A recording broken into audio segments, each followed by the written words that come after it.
What's good people, and welcome back to my channel, Crewboy Productions, and my podcast, the Silly, Nerdy, and Wordy Podcast. And this is episode number 90, Wicked for Good, a nerdy review with spoilers ahead. What's going on, everybody? I hope everybody is doing very well. Glad to be back here doing another episode for you. And if you are new here, welcome to my channel here. And what I do is I do reviews, spoiler reviews on film. I cover a lot of things on films that are released in theaters, streaming movies, a nerdy rewatch series with Blu-rays. As when I do the reviews, I talk about the story details as well as the production details, the people behind the scenes that make the movie. In addition to the actors, I shout those particular people out, as well as the previous projects that they have worked on that many of us have seen. I also talk about Broadway shows that I see live in person, and I review them and get into the nerdy details with that as well. I do some TV coverage as well. I do the same, like I said, with the streaming movies and Blu-ray special features, things that I point out, small details in this industry. If you like those things, subscribe for more to this channel and my second channel, Crewboy Productions Presents Nerdy Notes. And you can find the shorts on TikTok, as you can follow me at Nerdy Podcaster 124 and this podcast on all podcast platforms. Search for the Silly, Nerdy, and Wordy Podcast. As I said, I will be getting into this Wicked for Good film. Lots to say. I'll have chapters in this video in the description, so feel free to skip ahead to the particular section that you want to get to. Okay, now we are talking about this 2025 film, Wicked for Good. Let's get into it. The director is Jon M. and I'm sure many of you are familiar with his previous work, and his previous projects that he has directed includes Wicked 2024.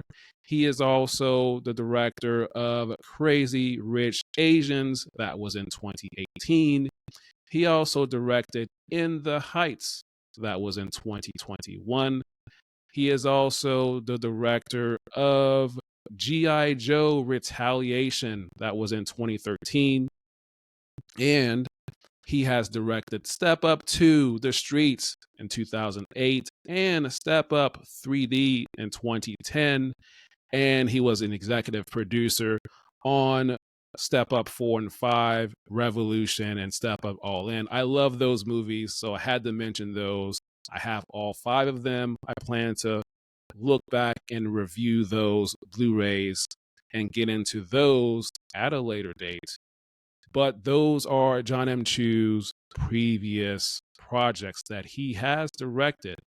Now let's get into the cast. And as I mentioned the cast, I'm probably going to have a nerdy note here. I'm going to mention some fun nerdy details about some of the cast members here. And one of the things you're going to hear me say is a call sheet when I refer to one particular person. Now, this isn't something that's public that you can go and find, but it is something that is a thing in Hollywood. And this is based off of my information and what I know, based off of the way the cast is and the importance of the role that the actor is playing, specifically when I talk about Jonathan Bailey. So it's not set in stone, in fact, but I believe there is some truth to it. For instance, on a call sheet, the person on the lead of the show goes as the actor goes because they are the leader of the show, whether it's Will Smith on A Fresh Prince of Bel-Air or if it's a Jennifer Garner on Alias, she is number one on the call sheet for that show. Kiefer Sutherland for 24, Lucy Lawless for Xena, etc. So that's what I mean in terms of being number one on the call sheet. Now, the cast of this Wicked for Good film includes Ariana Grande, Cynthia Erivo, Michelle Yeoh, Jeff Goldblum, Jonathan Bailey. Let's talk a little bit about Jonathan Bailey. Now, when Jonathan Bailey was filming this movie, he was also filming another movie last year, because Jonathan Bailey has two movies, big movies, that have released this year in 2025.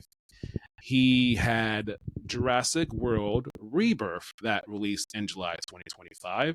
And of course, this Wicked for Good in November 2025. Now, for Jurassic World Rebirth, thankfully the schedule worked out for him as he was able to go between the two movies to film. But for that, he played a prominent role.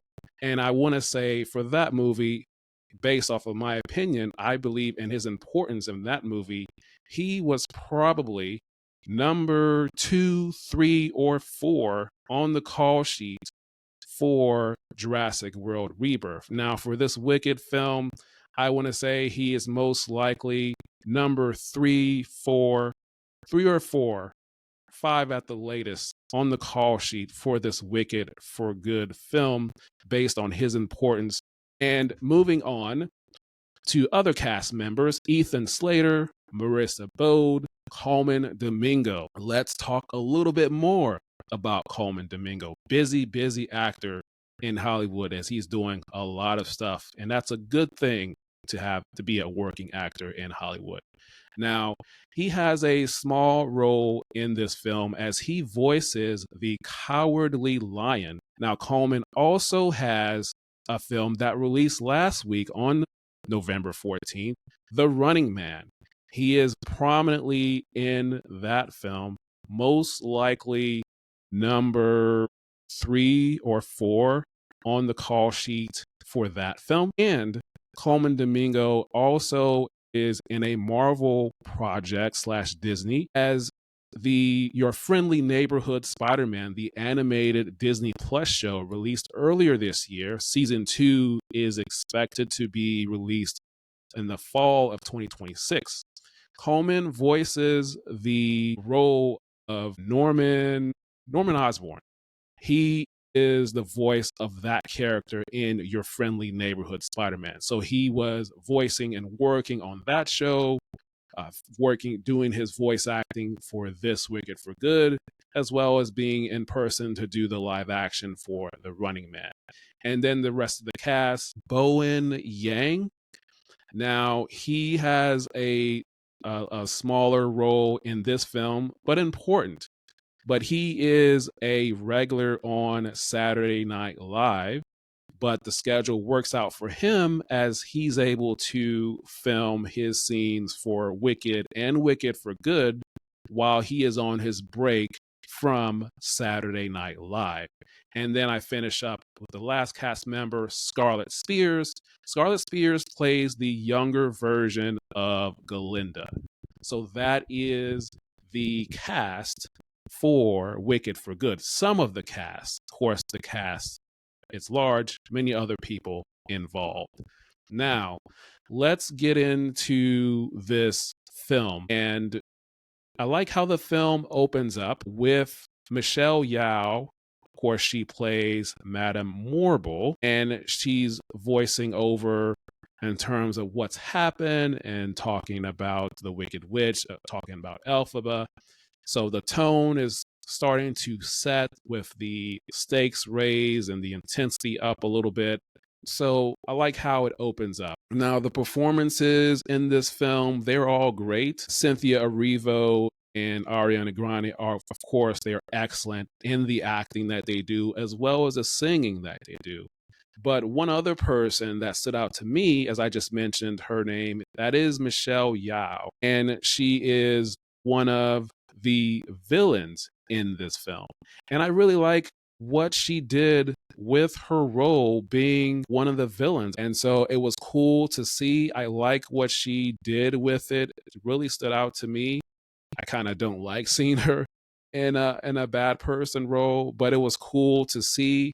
And it's always good to do something different in the different roles that you can be in an actress. Really great job by Michelle Yeoh in what she was doing with her role, as well as everyone else.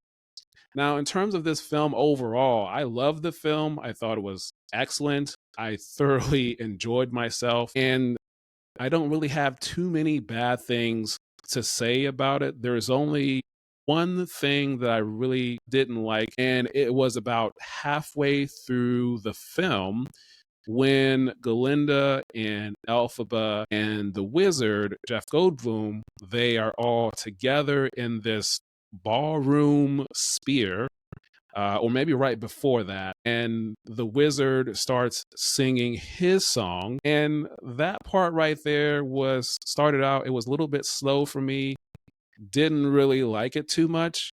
But other than that, that's my only negative thing to say about this film.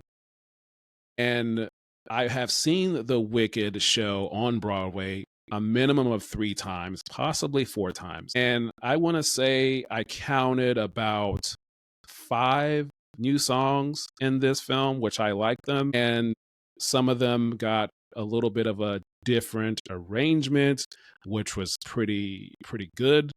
And then also, in terms of Cynthia Erivo and Ariana Grande, Galinda, and Elphaba, they were great in what they did, but also in one of the songs for both of them that they sung, had to sing with emotion as they were crying towards the end of it. And the way they performed those songs, you really felt the emotion of both of them at the times when they did those songs. So you really felt it, and it was really well done when they were singing those particular songs. And let's move on to another technical thing I want to get into, and that is the cinematography. This goes hand in hand also with another song, No Good Deed. That was probably my favorite song that was performed in this film. And Cynthia Erivo was excellent in this. And also, just the way the arrangement of that song, how it started and how it ended, and everything in between. I really enjoyed it. Now, another thing I enjoyed in addition to Cynthia Erivo singing it was how the song ended up, both in the arrangement of the music and the instruments, and also the way how Cynthia Erivo, how Elphaba was positioned at the end while she was flying, with the monkeys in the background, and then the cinematography of this shot at the end of that song, the monkeys in the background, and then the gold, yellowish dusk color palette in the background. I really enjoyed how that looked, in addition to how and continuously how the song was going and how it ended right there. I love that. So hats off to the cinematographer for this film, Wicked for Good. And her name is Alice Brooks. And I want to shout her out. Alice Brooks, she's a cinematographer for this Wicked for Good film, as well as Wicked in 2024. The previous projects that Alice Brooks has worked on as a cinematographer is, as I mentioned, Wicked 2024. She also worked on In the Heights in 2021 and Tick Tick Boom in 2021. So those are some of her previous projects. There were a lot of great cinematography shots in this film, whether it was the flashbacks to the 2024 film Wicked, particularly when Galinda and Elphaba were in the field and they're laying their head on each other, or one is, and you get the background with the sun setting, and you get that nice image of the sun in the background with the two of them just in the fields having a moment there within their friendship. That was a great shot as well. The shot of the fields and Munchkin Land, and just amazing cinematography throughout this film. Another technical thing I'll mention briefly is the production design, the hair, the wardrobe, the makeup, all were very excellent, well done. You can tell the attention to detail that went into it. I'm not going to say too much about this right now because I want to do a separate video for this particular aspect of the film, that I want to shout the people behind these roles and their previous projects and just the detail of it. But I'm going to do another video for that. So subscribe for more and stay tuned. Turn the bell notifications on for that. And you can follow on TikTok at NerdyPodcaster124, as the shorts will be there as well as on all the podcast platforms, Spotify, and anywhere on the Silly, Nerdy, and Wordy podcast. But I'll get into more of that in a separate video. The story, of course, of Wicked, and also weaving the story of The Wizard of Oz. I loved how the story started. I loved how it ended and the different turns it took, the seriousness of it, and then the emotion of it, particularly when getting towards the end of the film and Elphaba decides to surrender, to give up, but she doesn't want to, but she knows she has to. And Glinda is trying to tell her, no, you don't have to do this. And so they're having a moment together to say goodbye to each other. And they are just doing that scene very well. Good job to the writers. And you just felt the emotion of that scene. And as they both were in pain, and you felt it. And it was so good. And then when Elphaba says, here, go in here, hide in here, they can't know you were here. So she goes in that closet, in that room, closes the door, and then you get a shot of Elphaba and Glinda side by side on different sides of the door. They're crying and sad. In that scene, that moment right there, you felt that emotion between the two of them as well. And then also, I want to go back to another thing about cinematography, something that was really quick. When you first get to Elphaba's hideout, when she goes there after, I think it was right at the beginning of the film, as she frees some of the animals as they're building the yellow brick road.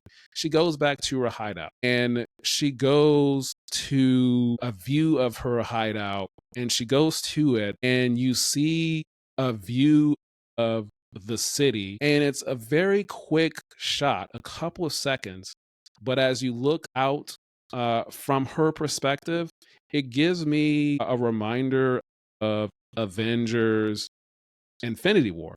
When Thanos goes after the snap, he goes and sits down and watches the sun set. And the way that scene looked, very briefly, only a couple of seconds, but it reminded me of that, the cinematography of that. It was very quick because she didn't stay there too long. She just went and looked and turned around and went back to have her back there. So it was very brief, but that just reminded me of that particular shot as well. I have, I guess, a lot to say with this film, but again, I just really enjoyed how everything went. The singing, the going in and out of it, everyone looked good. The ensemble cast, when they were in harmony singing together, I just enjoyed it very, very much so. Even the people that didn't have too much screen time, when they did, it was great. It's just a really, really great film. Those are pretty much all of my thoughts on the film. And that is, I think that's all I'm going to have to say. I think I have more to say, but I can't remember all of the things. But with that, I hope I provided you with value. Hopefully, you learned something in this review with the nerdy notes that I went into. So, subscribe to the channel here, Crewboy Productions, as well as my second channel, Crewboy Productions Presents Nerdy Notes, where I put all the shorts, where I'm continuously putting the shorts from this channel onto that, as well as new shorts, and as well as on the podcast feed. For those of you that are listening, you can continue to follow the Silly, Nerdy, and Wordy podcast on Spotify, Apple Podcasts, and all podcast platforms. Search for the Silly, Nerdy, and Wordy podcast. And on TikTok for shorts, follow me at Nerdy Podcaster 124. And that's going to be all. So the next videos that you will see will be my review of the 2024 film Wicked, as I did review that back when I was audio only. So you will see that audio only episode here on the screen. And you can also see the other video, which is a short that I recorded based off of the 2024 film Wicked as well, a Blu-ray special feature that I went into in terms of the way they filmed this movie and how they did the opposite of what typical musical live action films do. And so you can check that video out as well. And with that, I want to send all of you good vibes for the rest of your day. And until next time, we will talk soon.